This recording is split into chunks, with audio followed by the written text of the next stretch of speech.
السلام علیکم، میں آپ کے ساتھ ہومیوپیتھک ڈاکٹر محمد عمر اکرم۔ آج کا موضوع ہے مردانہ بانجھ پن اور ہومیوپیتھک میں اسباب اور ہومیوپیتھک ادویات۔ اس پر پہلے اناٹمی اور فزیالوجی کی بات کر چکے ہیں۔ اوپر دائیں جانب آئیکن کو کلک کریں اور آپ وہ ویڈیو بھی دیکھ سکتے ہیں۔ اب ہم وقت ضائع کیے بغیر چلتے ہیں اپنے موضوع کی طرف۔ جرثومہ ٹیسٹس میں تیار ہوتا ہے۔ ٹیسٹس کے ممکنہ علامات اور اسباب ہومیوپیتھک ادویات کا ذکر کریں گے۔ چوٹ، سوزش، زخم، انفیکشن وغیرہ کا بن جانا، جس کی وجہ سے یہ بہتر طور پر کارکردگی نہیں دکھا سکتے۔ ٹیسٹس بعض اوقات جرثومہ صحیح شکل و صورت کا نہیں بناتے، جیسے ڈبل ہیڈ، لانگ ٹیل، جسامت میں اپنے درست سائز سے کم وغیرہ وغیرہ، جس کی وجہ جینیٹک بھی ہو سکتی ہے اور ہارمون کی زیادہ یا کم مقدار میں پیدا ہونا بھی ہو سکتا ہے۔ ٹیسٹس بعض اوقات سپرم بناتے ہی نہیں،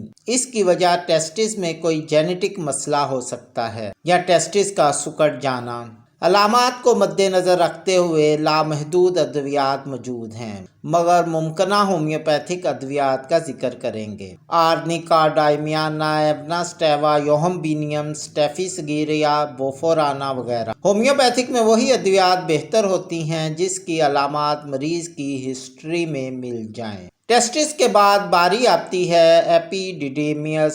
ایپیڈیڈیمیس پارٹس میں جرثومہ مچور حالت میں تیار کرنے میں اہم کردار ادا کر سکتا ہے۔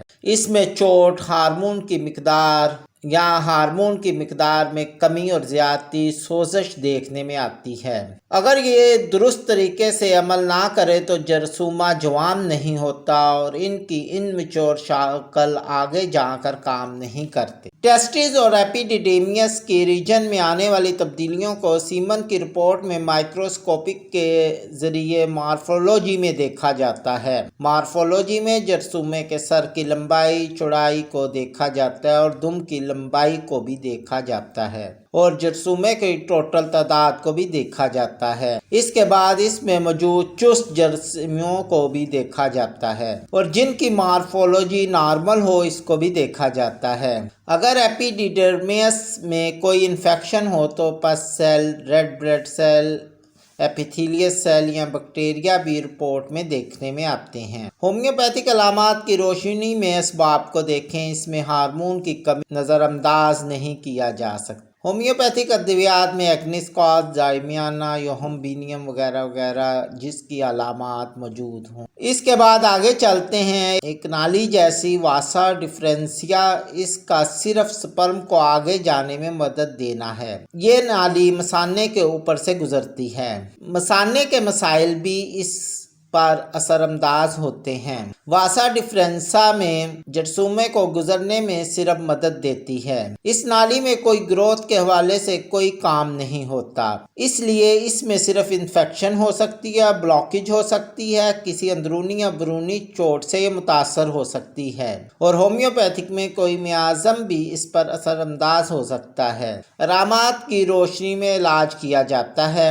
رپورٹ میں پس سیل دیکھے جا سکتے ہیں۔ واسا ڈفرینسیا آگے جا کر سیمینل ویسلز میں کھلتی ہے۔ سیمینل ویسل وہ مقام ہے جہاں سے جرثومے میں لیکوڈ شامل ہو جاتا ہے۔ سپرم اس لیکوڈ کے ساتھ ایجوکیلیٹری ڈکٹ سے گزرتا ہے اور سیمن رپورٹ میں جرثومے تو درست مقدار میں موجود ہوتے ہیں۔ اس میں لیکوڈ میں کمی بیشی ہو تو اس ریجن کو دیکھا جاتا ہے۔